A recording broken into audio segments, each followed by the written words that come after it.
Қақаған қар аралас соғып боран, ел үрей көк найзалы жау торыған.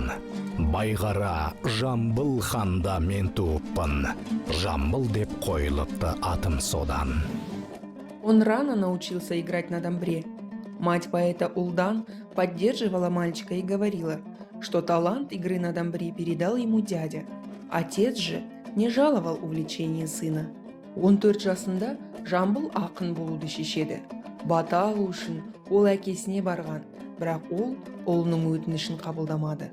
Бас тартқанына қарамастан Жамбыл үйден кетіп, ақын Сүйінбайдың шәкірті болады. 20 жасында өзіндік ақын болғанға дейін 6 жыл мұғалімнің тәжірибесін қабылдады. Содан кейін ғана ол айтыстарда, ақындардың шығармашылық жекпе-жектерінде бірнеше рет жеңіске жетеді. Соғыс жылдары Жамбыл Жабаев Ленинградтық өрендері мәнін жазды. Ақынның үндеуі блокадалық қала тұрғындарына сол қорқынышты кезеңді бастан кешіруге көмектесті. Қазіргі таңда Санкт-Петербургте ақынның есімімен аталатын көше қиылыстары бар. В 1943 году на войне погибает сын Жамбыла Алгай. Он погиб при освобождении города Синельниково, что на Украине.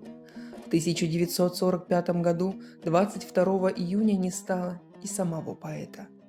После смерти Жамбыла Жабаева в доме, где поэт провел последние годы, открыли музей. До 1997 года город Тараз назывался Джамбул, а область и поныне носит имя великого поэта. Памятники поэту стоят во многих городах Казахстана. Жамбыл Жабаев прожил долгую, наполненную событиями жизнь. Жыр алабы атанған. Жамбыл бабамен мақтанам. Жырын жырлап кезінде ұрпаққа өсиет қалдырған. Қиын қыстау күндері Халқына демеу күш берген. рухтандырып жырымен. Жеңіске елді еткізген.